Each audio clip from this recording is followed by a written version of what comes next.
Greetings to all C3RF members and friends across Canada, indeed around the world, and welcome to another In Hot session that aims, in this particular case, to home in on the continuing reverberations generated by Freedom Convoy 2022.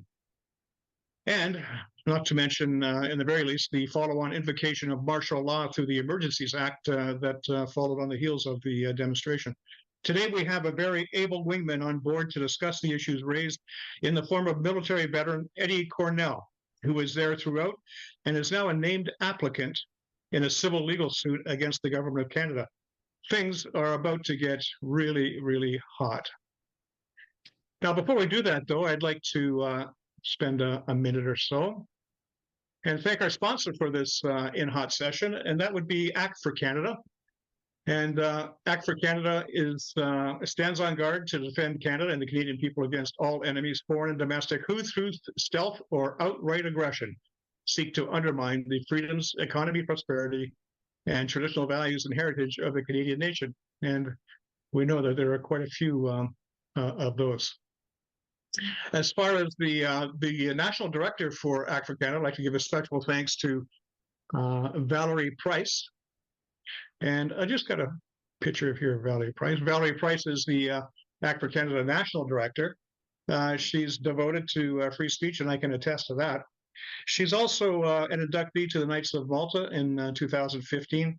She's an honoree at Act for America conference in 2017, and a recipient of the Elizabeth Sabadish Wolf Profiles in Courage Award. She is quite the lady, and we thank her very, very much for her making this In Hot session possible. Now, before we begin, perhaps I'll give a brief introduction to our guest, Eddie Cornell. And by way of introduction, Eddie has served with 22 years in the Canadian Armed Forces as a gunner in the artillery branch of the combat arms. He served in several places within Canada and Europe, and also had a tour of duty where he was with the Canadian contingent in Cyprus. It was there that he became the recipient of the Medal of Bravery. He has worn several hats in his life since leaving the military, having worked in the auto industry and also as an auxiliary police officer with the Ontario Provincial Police. He participated in the trucker convoy and had a great opportunity to work alongside many great Canadians, assisting the truckers who were there standing for our rights and freedoms. As a result of what happened in Ottawa, he co-founded Veterans for Freedom, an organization that supports veterans and members of the public from the overreach of government. He is committed to continuing the fight for the rights and freedoms of Canadians that have been trampled on by our government, law enforcement, and the courts and judicial system in this country. His job will not be done until all of these rights are restored. So with that, Eddie, I'd like to give you a very special welcome to In Hot. It's great to have another veteran on board to discuss the issues of the day, particularly these issues, which are so critical to Canadian civil liberties. Now, I want to kick this off by asking you, Freedom Convoy 2022. What motivated you to venture into the crowd for that particular protest? Well, thanks for the introduction, Russ. I guess leading up to the convoy, I've been pretty active speaking out against what was going on. Things just didn't really add up. And what I found is that, at different rallies and so on, it was the same 2,000, 3,000, maybe 5,000, at sometimes 10,000 people showing up at the same group showing up at rallies. So we weren't really getting the message out in the way that we'd hoped. And it was very frustrating. So I'd heard about the trucker convoy and I thought, I need to be there. And I got my car and away I went. I live in New Brunswick in a town called Shediac Cape, and it's about 1,500 kilometers. It was, a snowy January, and I drove all the way, not knowing what to expect. I joined in with the convoy from the east. And as you see here, I have my medals on today. I put my medals on, and on that Saturday morning, was walking amongst the people, and they noticed me, and I was asked to come up and speak on stage, which I did. And then I was taken in behind the scenes to work with the leadership and providing logistical support, whatever I needed to do to just help them. And the truckers came from across the country. I really believe that if the truckers hadn't done this, we'd be in a really dark place right now in this country. I think they changed the direction of this country drastically, and I was proud to be a part of it and supporting them. Wow, that's it's interesting to note. You twig my mind there on saying they changed the country drastically. I can't imagine what we would be like now, what Canada would be like now if there was no Freedom Convoy 2022. I mean, there would be we probably still have these mandates in place. You wouldn't see all the follow-on demonstrations around the world, places like New Zealand and Europe, and farmers now standing up. I think Freedom Convoy 2022 kicked it all off. But before I get into anything else, I want to point out to your medal there. The medal that is closest to your tie, I see, is a Medal of Bravery, and Yes. those are very, very few and far between. How did you get that medal? Well, in Cyprus, I actually rescued one of the people that was drowning at sea, and I'm not a very strong swimmer myself, and Wow. I was successful. I was able to bring him in, and we both walked away. So it was just another day, and I went back to work, and I had no idea. And they decided that it was worthy of giving me this medal. So Well, it's I guess it's just you just do your job. I just didn't really think about it, and I was very proud to get the award, and I wear it yeah. proudly. No, it's very, very well deserved. Something like that. I didn't realize that you weren't a great swimmer. I thought doing something like that you would be kind of a lifeguard type guy. But I know that could be a very dangerous situation, going after a person who's going down for the count himself. That was must have And been the very sea was dicey. pretty rough. The sea was rough that day. I Okay. actually thought I wasn't going to make it at one point. Yes. The sky was gray, the water was gray, the bottom was gray, and I lost direction. I didn't know which way was up. And luckily enough, for whatever reason, somehow I ended up poking up out of the water, and there was the guy right in front of me. So off I went. I grabbed him, and in we went. Yeah, it sounds like he was about to save you. It could have very well worked out that way if things had been slightly different. Yeah. Well, excellent. Well, excellent work on that. And like I say, Medal of Bravery is very, very few and far between, and that's a really a proud distinction. But back to Freedom Convoy 2022. How was the initially? What we saw on TV was two different stories. Like when I was watching it, I saw bouncy castles. I saw people handing out food, sweeping up streets, dancing, basically celebrating Canada.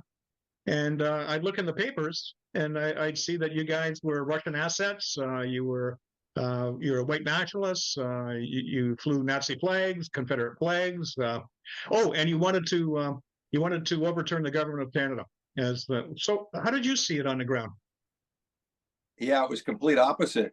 Basically what it was is children, parents, and grandparents showed up with barbecues, bouncy castles, and snow shovels. So, I don't see how people are going to overthrow a government with those types of things as their means of taking control. It was a narrative that they were trying to paint. They were trying to paint a January 6th, and all of the legacy media were all in line spouting the narrative that they've been dictated to give. Thank God we had the independent media that was there and telling the truth and telling the real story. Because if we hadn't had that, things would have been a whole lot different. And now, just to kind of digress slightly with Bill C-63, they know what happened with the trucker convoy and getting the information out. Now they want to take control. So that type of information, unless you're an approved, accredited type of journalist type of outlet, you're going to get shut down. So thank God we had that. That's a very, very scary scary issue, Bill C-63. I'm watching that very closely. And it seems to me that they even have written into the bill even thinking about saying something hateful could get you in steep trouble with the law. And you could have an anonymous person make a complaint against you to, I guess, this new Digital Safety Commission, and they could put an ankle bracelet on you and confine you, or they could. Human Rights Tribunal could fine you $20,000, another $50,000 to the state for a total of $70,000. That's gonna really chill speech now. And I think you're right. I can see the connection between Freedom Convoy 2022 and these draconian speech laws that are coming out to kind of take away that independent and private media that is in competition with the mainstream media. It seems, yeah. Absolutely. I mean, we showed the world, the trucker convoy and the people that came there to support them. We showed the world that you can get your voice heard and be peaceful and show no violence. Like we demonstrated how to get it done. People looked to Canada, and it inspired many countries across the world. So the government absolutely hates the thought that people that are peaceful can change the world. They need to shut that down. So that's what they're trying to do, but we can't let them. What we have to do as Canadians is say no, and say it really loudly. Say no, you're not going to do this. And say it peacefully, and make it a celebration. And I mean, you really tied their hands behind their back, because if they're trying to poke and prod and generate a fight, you just absolutely frustrated them, because it just didn't happen. I wonder, how would you express the police involvement in all this as we went through the Freedom Convoy 2022? What was that police involvement progression like? Yeah, well, in the beginning, the Ottawa Police Service were terrific. They were very friendly, very engaging. They loved the fact that people were there. It was a party sort of atmosphere. It was like a Canada Day celebration. They were taking selfies with people, shaking hands. They were terrific. And Chief Slowly took a lot of heat for that. So what they do, they got rid of him, and then they started bringing in police that they conditioned through, with the narrative that they were trying to shape from across the country to change the direction of how the protest was going to go. Because, like I say, in the beginning, the Ottawa Police Service, they were very, very good, very engaging. But over the 3 weeks, you saw the hostilities starting to evolve, and you could see them shaping an outcome. And, we all know what took place from that point on. Yeah, I think slowly he sure got lambasted, and I guess his reputation and his career was absolutely destroyed by how they treated him. But I think he had a point. He was right when up front he said, this is not a police problem. This is a political problem. He said this needs a political solution, which of course would have entailed two sides to get together and have a chat about what the grievances are and maybe how they could be addressed. In your mind, did you ever see any kind of an outreach to discuss the issues that the truckers brought forward, the issues of vaccine mandates? There was no engagement from the government in any way. That's all they wanted, was to hear their grievances and try to find some common ground and get some answers. And they would not engage. There was no dialogue. And, it didn't have to be the prime minister. It could have been a representative. It could have been anybody. I mean, wouldn't, like when you're dealing with a situation in any like business or you're going to have a mediator. You want to find out, what are you people sort of having as an issue? Let's see if we can resolve this. But they didn't do that. They went from the beginning right to the nuclear option, basically. And that is a testament to a tyrannical government. Yes, it really did seem like they were kind of poking and prodding, and I might have the wrong viewpoint here, but but from what I saw, it looked to me like they purposely wanted to invoke that Emergencies Act. They were of a set mind to make it happen, and I think it seemed to me that they were trying to prod you into violence, which would have made that invocation much easier. That never happened because you guys just continued with the bouncy castles, and but they invoked it anyway, even though things were dismantling at Coots. The Windsor border was clear. I think it looked like things were were being solved. What's your thought on that? Yeah, really, they talked about it even before the trucker convoy arrived in Ottawa. They wanted to invoke the Emergency Act. They wanted to paint everybody as terrorists. They had an agenda, and Yeah, all of the other issues across the country were over before they invoked the Emergency Act. And if you've been following what's happened at Coots with yeah, the four guys that were in prison yeah. in remand. Um, Hmm. they were painting a narrative. Those guys were political prisoners, and what they were telling through the media isn't the truth at all. They really tried to shape a narrative and use them as political prisoners so that they'd have justification to invoke the emergency order. And Yeah, that's exactly what they did. And that's why we're holding them to account for it. And that's why we did it. yeah. And Now, um, now the Coots affair. I guess two of the four have pleaded out. Initially, the charge was attempted murder of an RCMP officer or officers. It was pretty. That's a pretty hefty allegation, but two were allowed to plead out on the basis of I think some improperly stored ammunition or arms or something like that. So that's a big jump from going from attempted murder of an RCMP officer to improper storage of a firearm, and that no tells me kidding. that looks like these charges were bloated from day one. Now we still have two guys I think are still in remand. I think, Yes. And to, but when you saw the table layout with all the weapons that they had, this yeah, big cache of weapons, they really tried to paint a narrative that, these were a bunch of terrorists, and it was nothing of the kind. But they had an agenda, and I'm sure they got their orders from, the Biden administration: get this resolved, get something done, do whatever you got to do. I don't think Trudeau was, the mastermind. I think Freeland really is his handler, and that she was taking orders from outside of the country in many directions. So well, I think they had to do something to show their handlers that they're in charge, and that's what they tried to do. But it actually has not worked out for them very well at all. no, it's embarrassing. I mean, they're embarrassing the nation around the world with.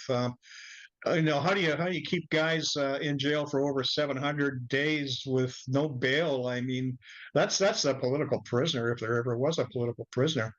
But I appreciate your segue into Freeland because now I'd like to talk about your experience with uh, the impact that the freezing of bank accounts had on you and your family. How did that go?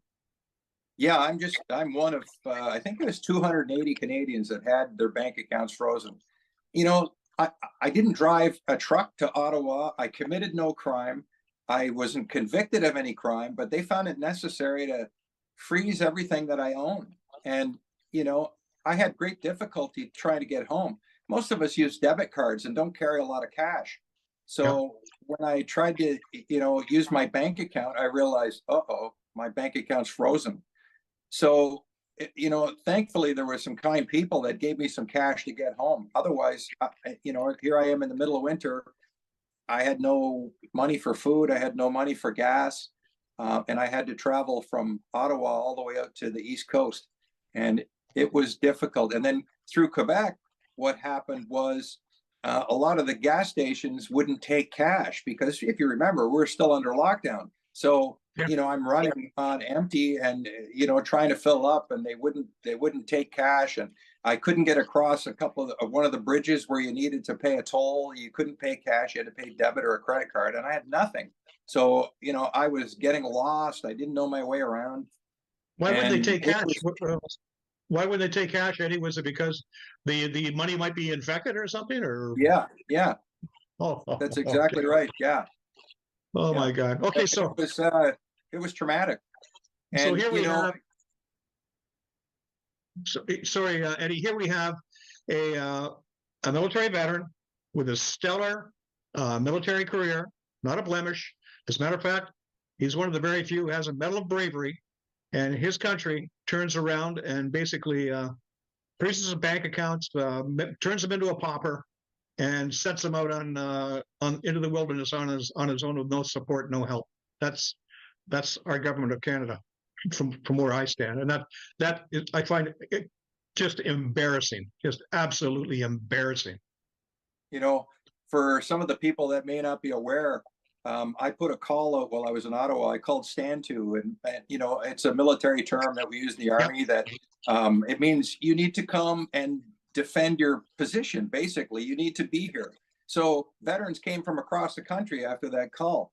And, you know, we took the fences down around the National War Memorial, and they absolutely lost their mind over that. They said we were, you know, destroying the magnet. We put a guard on it for 24 hours a day, shoveled it, cleaned it, took absolute pristine care of it. Anyway, the veterans were there to show support to the people and to the truckers, and they acted as a shield between the police and the people, trying to diffuse the situation, saying, listen, guys, you don't have to do this. This is not how this has to go. When they brought in all the riot police. Anyway, a lot of the guys were severely beaten. They had their medals on, like what I have on today. A lot of them were combat veterans. In fact, most people may know the Chris Deering story. Chris Deering was a wounded Afghanistan veteran. He was a lone survivor of a roadside bomb, severely injured. He was one of the first guys they took to the ground, and three big guys put the boots to him. And he, prior to that, he said, if you're going to arrest me, I'll come peacefully. All I ask is you don't hurt me. I'm severely injured. Yeah. So they grabbed him first.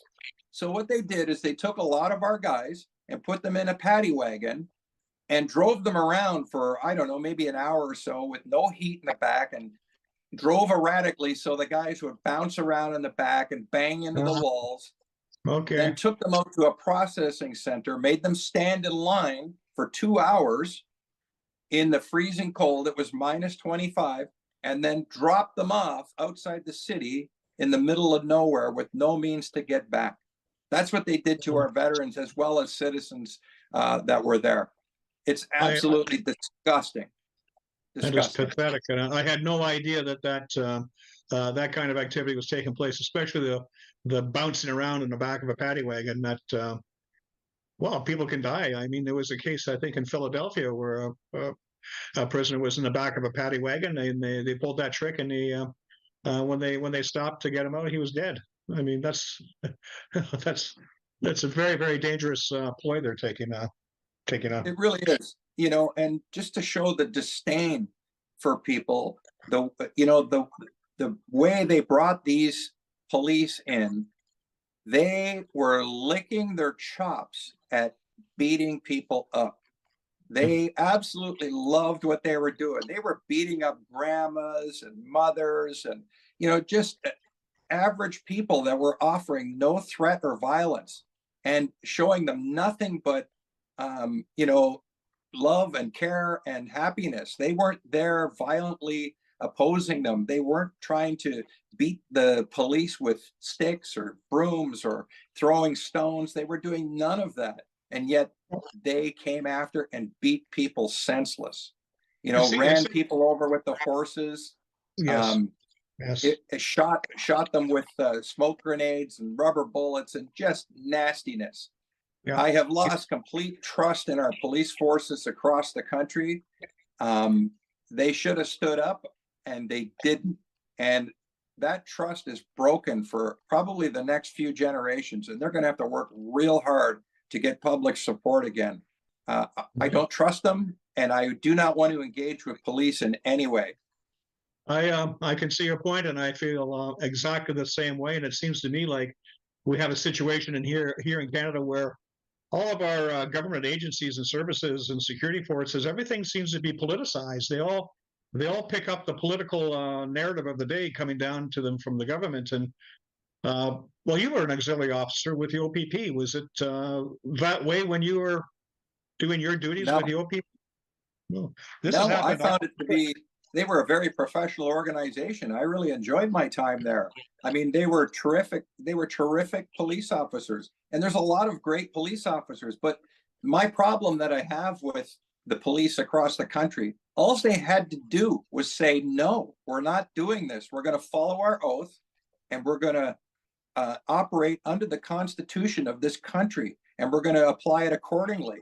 Yeah. We're not going to be the Gestapo for whatever regime is in power at that moment. And that's what they did. They became the enforcers of the state and didn't do their job. And this extends, I think, beyond the police. I think we can see our judicial services, our courts, over the last 3 or so years with the pandemic, have gone out of the way to sideline and beat six charter freedoms and rights for individual Canadians, to give the government what they call, in one court case, a margin of appreciation. So whatever the government says, the courts are just parroting and totally failing to visit any kind of evidence that's brought before them that would support the individual charter rights of Canadians. Now, I think things went off the rails for the government because all these court cases, while they were ruling on whether or not our rights were infringed by pandemic measures, they didn't. Everything got thrown off and sideways when the actual Emergencies Act invocation itself was looked at by the courts to see if it infringed on rights, if it was unreasonable. Now, Judge Mosley, instead of looking at people coming forward with complaints about travel mandates or vaccine mandates, he was looking just at the invocation itself. And this allowed the charter to come into the argument, and he ruled that the charter was violated and the invocation of the Emergencies Act was not reasonable in the case of Section 8, which is search, seizure, due process, that type of thing, and Section 2B, which is individual rights to speak, or rights to congregate, those types of things. And that has now put the cat amongst the pigeons, because now I think this is the source of your legal suit, because with his ruling, it is now law that the government was unreasonable in its invocation, and you were a victim of that unreasonableness. So can you talk about your court case and how you see that panning out? Sure. Actually, I don't know if you were aware that the court case for the Emergency Act and the freezing of bank accounts that Judge Mosley decided on, I was one of the plaintiffs on that case, along with a few others. So that was a massive victory. It took us 2 years to get that. We launched that lawsuit actually while the emergency order was still in effect. And it was a mad dash to get it done. We had to get it submitted to the court prior to the lifting of the emergency order in order to have standing.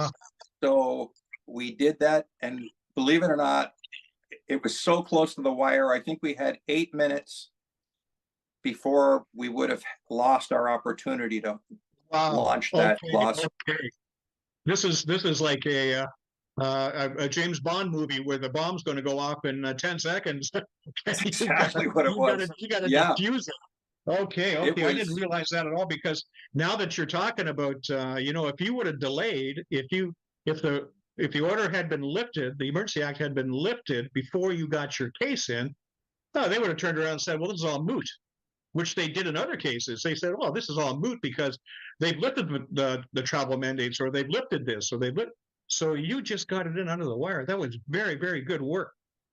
We were very lucky. You must have great lawyers to see. We have a fantastic team. We had the JCCF and others. We had Blair Ector and Bathsheba Vandenberg, who's also doing the Helen Bruce trial in Ottawa. Yes. They actually were the ones that got that done, and they're spectacular. They're out of Calgary.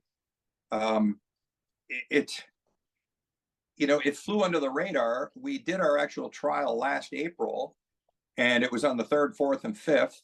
And it was really a they're not stupid people, the attorney general and all the, lawyers for the government. But, me as a witness, the first question they asked me after, court was brought into session, they were shaping a narrative the whole time. They said, "Is it not true that you're a white supremacist and a Nazi?" Oh, wow. Yeah.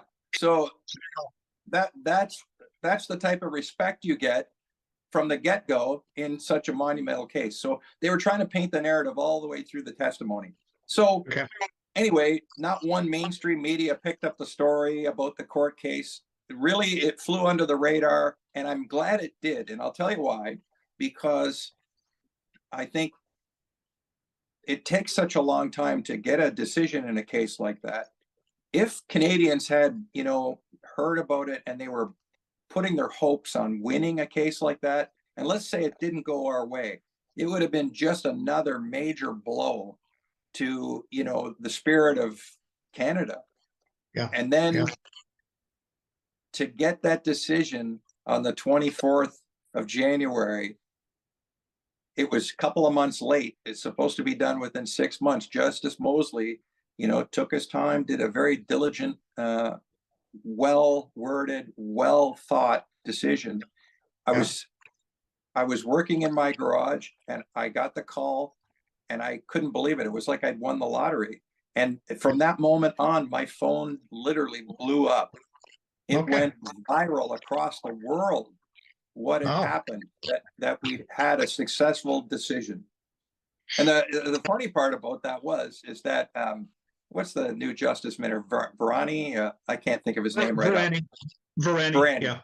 And Chrystia Freeland. Remember, this is a 191-page decision that Justice Mosley wrote. 14 minutes. Remember, everybody gets the paperwork at the same time. Nobody gets an advance copy.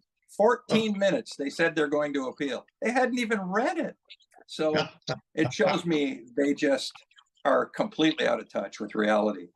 Well, I think if they were smart, they would admit some fallibility in all of this. They would come clean. They would say, "Okay, we made a mistake," but now they've locked themselves in, and they're in for the fight of their lives. Because, as you say, Mosley made a very well-reasoned decision. He says himself that up front he was going to side with the government because he thought they had the case, and he didn't think, like I said before, he thought the government should have the margin of appreciation. He wasn't on your side.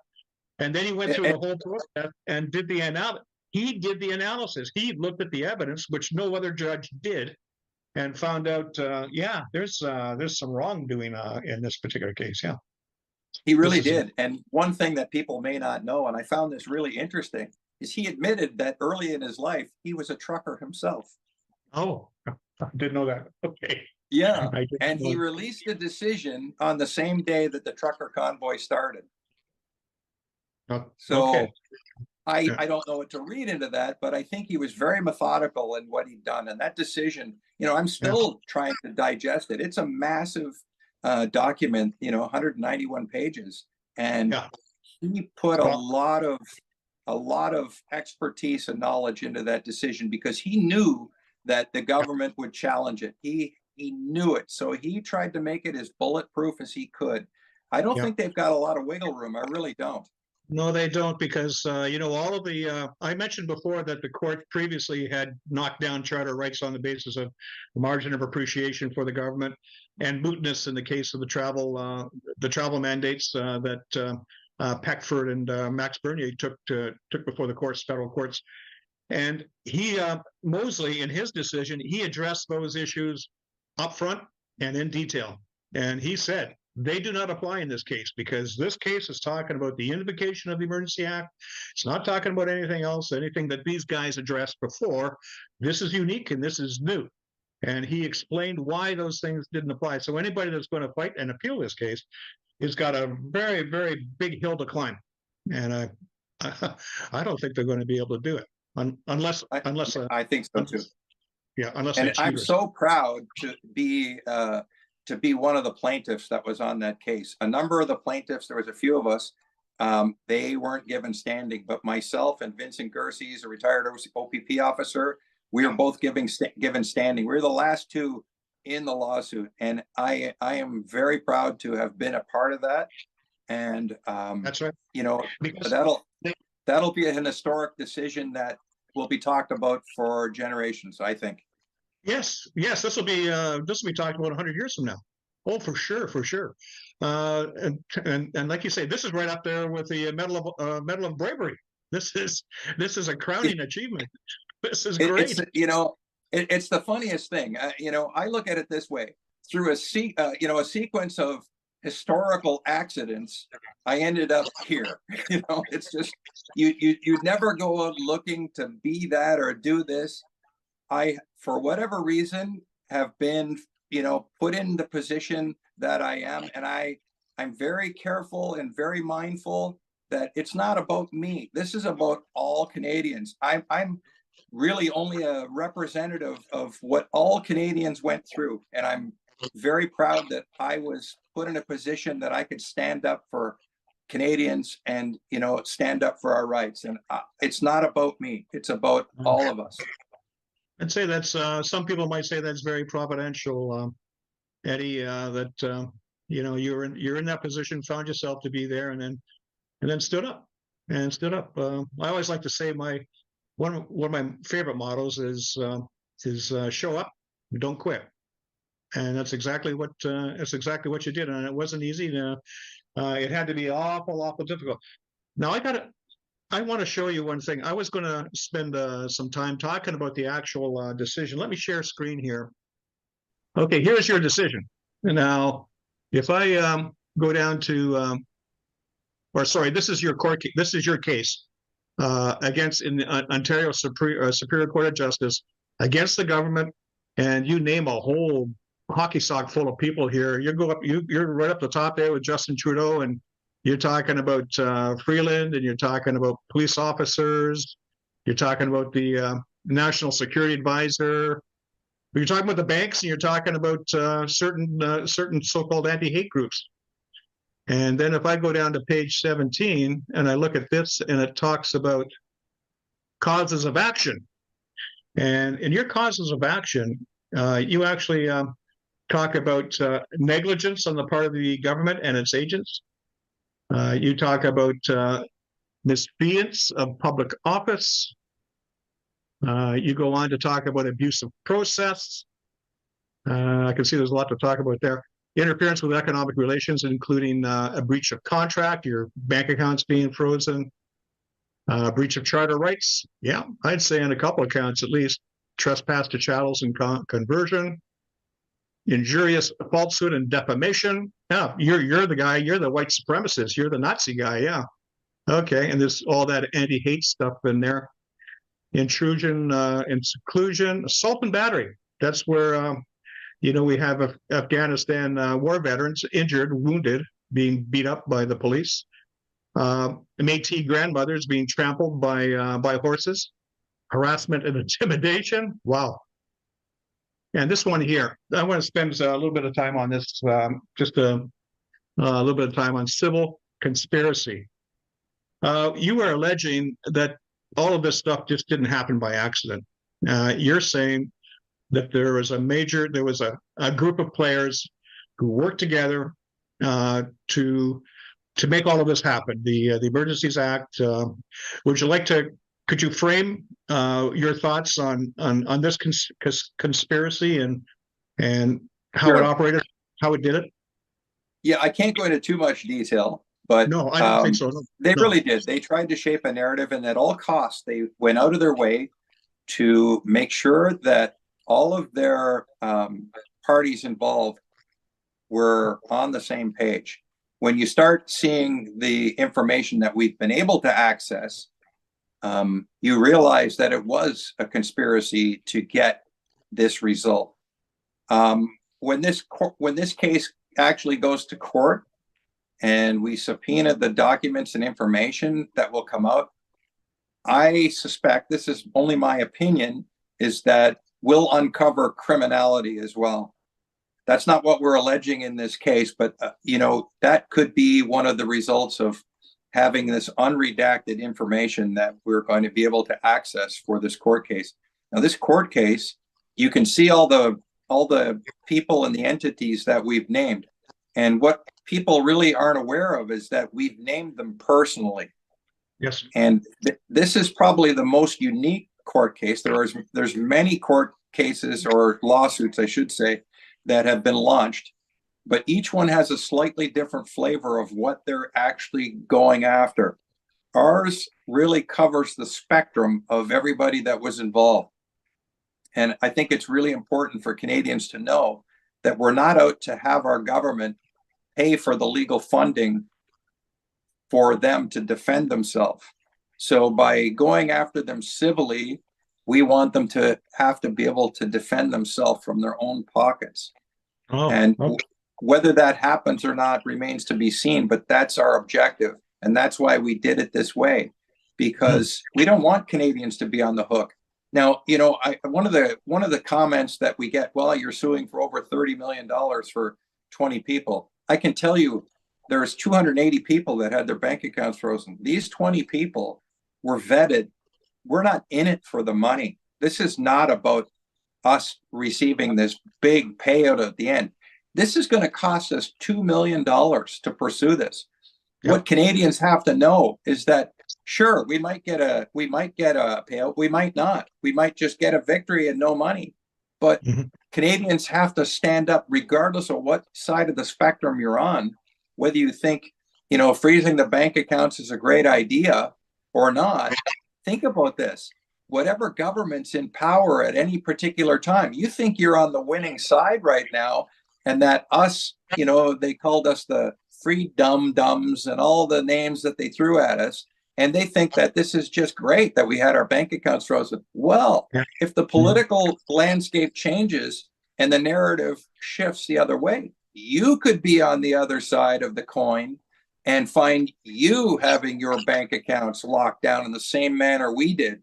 So I would really suggest to all Canadians, you need to get behind this lawsuit because it affects each and every one of us.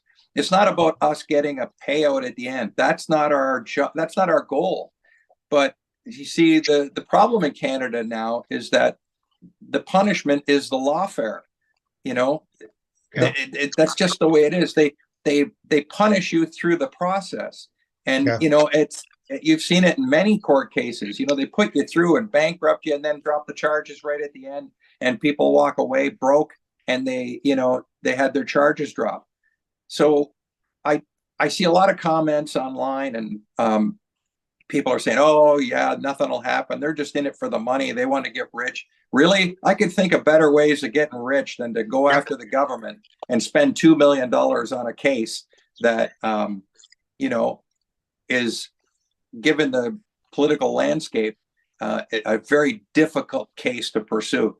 So I'm hoping Canadians will support us, and I mean financially support us as well, because it costs a lot of money. And if you don't mind, could I mention the organization that's helping us? Yeah, I'm going to. I wanted you to say, what can we do to help? Where do we go? How do we make this happen? Okay, it's in its early stages, but there's an organization called TAPCAN, and that's the Accountability Project Canada. So the Accountability Project, and the website is tapcan, tapcan.org. And there's different ways that you can contribute, through GiveSendGo or e-transfer. And this entity is helping us raise funds to pay for the lawsuit. So what's really different about this one in comparison to the way some of the other lawsuits have gone is that all of the participants, should we get a judgment, 10% of the judgment will stay with TAP. We are suing for, legal fees as well. So the legal fees will come back. What's unique about this is everybody that contributes to help us win this lawsuit, and I believe we will win. When we're successful, you're going to have a few choices.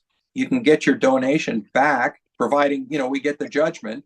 You can leave that donation with TAP, or you can have your donation donated to a charity of your choice. So TAP will live on beyond our lawsuit, and it'll help fund the legal challenges that other people are going to experience with this overreaching tyrannical government. So our goal is to reach $2 million. We've got $1 million showing up on the site. We're a long way from it. I mean, if we had 100,000 people in Canada donate $20, we'd be there. And there's enough people in the freedom movement that I'm sure $20 wouldn't break the bank for everybody. And I don't want to sound like a beggar, but like I would rather be doing something else, you know, sitting on my porch as a senior citizen and, you know, telling kids to get off the front lawn than taking on the complete government on my own and bankrupting myself. You know, I just hope Canadians would decide that, you know, they'd like to help us out.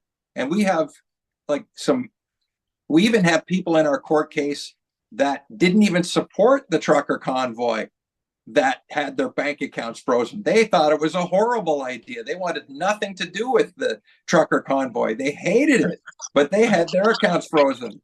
So, oh my God. Okay. It can happen to anyone. We can't let the government get away with this. I mean, look how outraged the world was. It was, the world is still in shock. Businesses aren't investing in Canada. They're not coming here because of what happened.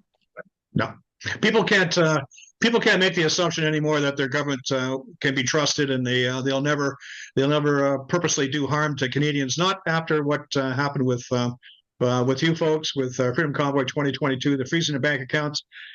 Quite frankly, it looks like it's all just a prelude to centralized digital banking dollars that they can turn off and on at their will. It seems to me like where they're going.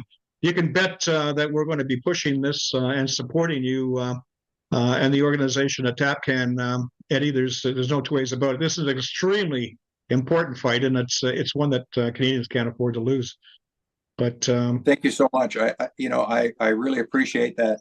I just want people to know I'm not in it for the money, and none of the people are. And I know everybody's hurting financially right now. I get it. I know. But we're going to lose our country.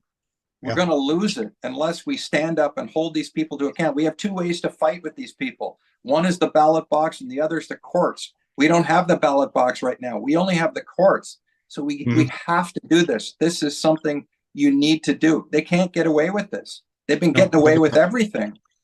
No, and they're taking us down a very, very dark path.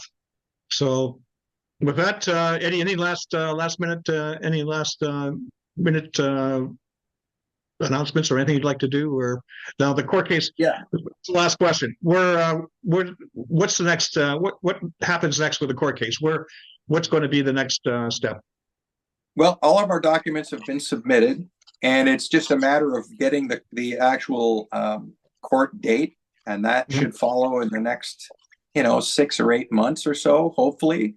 I would expect that we're going to see an expedited, there's two scenarios. It'll either be done before the next election, or they're going to softball it to the next government should they lose. So my suspicion is they'll softball it to the next government. So, let them deal with it and they can walk away. But I just want to, if you don't mind, I'd like to just say to everybody that's watching and everybody in Canada that we're going to get this. We're not going to let them destroy our country. Don't think that it's hopeless. It's not. One person can make a difference, and one person can inspire another person. And we're going to get our country back and hold these people accountable. So don't give up. Don't think there's nothing you can do. Speak up and say no. Yeah, like I say, show up and don't quit. And with that, I guess I'll thank you very much, Eddie, from the bottom of my heart. This has been a fantastic discussion. I really enjoyed it. And I look forward to keeping in touch. Thank you. Thank you so much. I really, really enjoyed talking to you today. Thanks again.